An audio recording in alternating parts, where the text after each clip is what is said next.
Joining us now, former Democratic presidential candidate Andrew Yang, who is now running for mayor right here in New York City. Andrew, it's always good to see you. Alex, it's so great to see you as well. I hope you've been great. I'm great now because we're doing TV together. I want to talk to you about this moment. I mean, first, let me just get your thoughts on the efforts that are being made politically at the highest levels of government to address a very serious problem. And when you heard the Biden administration was going to appoint a liaison, some lawmakers were asking for a cabinet level secretary level cabinet position. Do you find that satisfying? How much more work is there left to be done on the part of the Biden administration in your eyes? I'll admit to being surprised that there has not been an Asian American appointee to the cabinet. The fact is, Asian Americans helped Joe and Kamala win this election. They certainly helped win the Senate, which has enabled a lot of their legislation to actually pass. If you look at the electorate in Georgia, Asian Americans are 4.7% of the voters there, and John Ossoff won by about 1%, with the Asian Americans breaking 2-1 for Democrats. So at this point, the Asian American community by right should expect a cabinet level appointee, particularly because there's been an Asian American in the cabinet over the last several administrations. Are you disappointed that the two lawmakers, Tammy Duckworth and Mazie Hirono, Are you disappointed that the two lawmakers, Tammy Duckworth and Mazie Hirono, backed down at the point at which they did? I think the point has been made, Alex. And the fact is, Mazie and Grace Meng are pushing for legislation that would help the Justice Department better address Asian American hate crimes. Tammy Duckworth has been an awesome champion for the community. So I think the point has been made. Let me ask you about how you yourself are thinking about this. I am an Asian American. My mother is Burmese. I wrote about this in The Atlantic.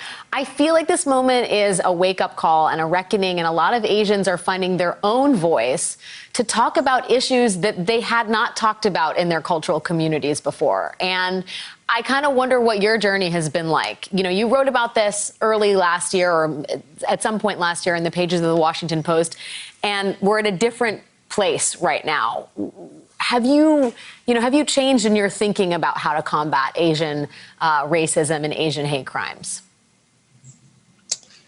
The last 14 months have been devastating for so many people in our community, Alex, and you probably had some of the same experiences I've had, where when you're out on the streets of New York, there's been a different energy, a different level of hostility, really, towards Asian Americans. And I talk to victims of anti-Asian violence all the time here in New York. A restaurant worker who was punched on the street for no reason, a woman punched on the street for no reason, spitting, stabbing, and of course the terrible tragedies in Atlanta.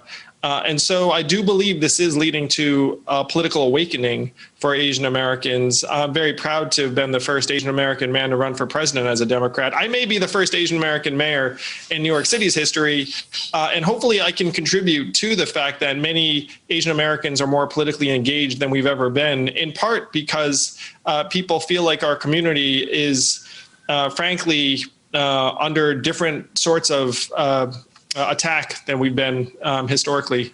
Do you think of the way Asians need to talk about themselves? Do Asians need to talk about themselves differently?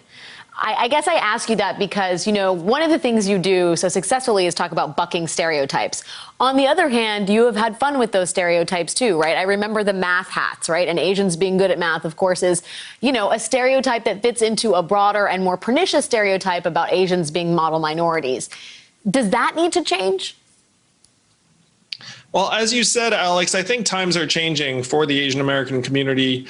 And there was a degree of invisibility that I frankly felt some need to try and overcome and combat when I was running for president.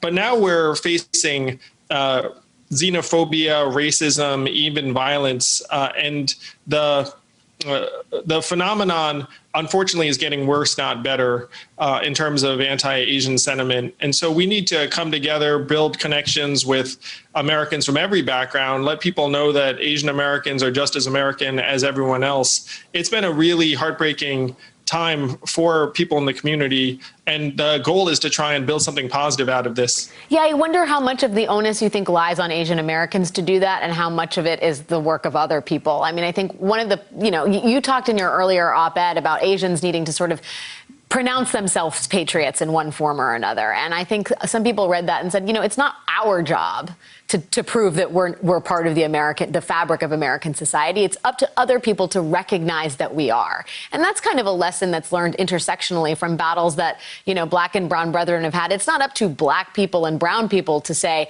this is why you shouldn't be racist against us. It's up to the racists to shed their racist ways. So where does who has the most work to do, I guess, as you look at the landscape? Well, I think we can ask more of ourselves and ask more of each other. And I was uplifted by this rally and event in New York this past weekend, where it was organized by both Black and Asian leaders trying to bring our communities together. And Jumaane Williams, who's here in New York City, made an ask that I think really speaks to the heart of what we should be doing. He said we should be greeting someone every day that we might not ordinarily say hello to. And you might surprise them initially, but we can broaden what we think of as our own community. And we need to do something if we do see something amiss, particularly if it's affecting someone like in a public setting where, unfortunately, some of the events here in New York City had bystanders who, frankly, failed to help the person who was being victimized or assaulted. And we can all do better than that. So we should ask more of ourselves, each other, and certainly reach out to different communities to let people know that we're all in this together. Yeah, there have been disturbing reports from what's been happening inside New York City. I will telescope out to New York State, and I have to ask you about our embattled Governor Andrew Cuomo. He's a Democrat. A lot of Democrats have called for him to resign. There is new news today from the New York Times that he basically fast-tracked testing for his family at the outset of the COVID crisis. Do you think he needs to go? I believe he should step aside and let Lieutenant Governor Hochul take the reins while some of these issues are being investigated. The fact is, it would be nearly impossible for someone as embattled and fraught with controversy to be able to focus on the business of the state. And we are still at a really tenuous time. We need someone who is completely focused on our recovery. And so I think him stepping aside at this time would be the right move. Andrew Yang, running for mayor of New York City. I expect to see you eating pizza in some form with your hands or a knife and fork in the coming months. Thank you for spending some time with us, my friend. Thanks, Alex. Great seeing you. Put the money in our hands. Put the money in our hands. Put the money in our hands. Put the money in our hands. Can we afford it? Yes. Will it cause inflation? No. Is it awesome? Yes. Is anyone trying to make it happen? Yeah, that guy.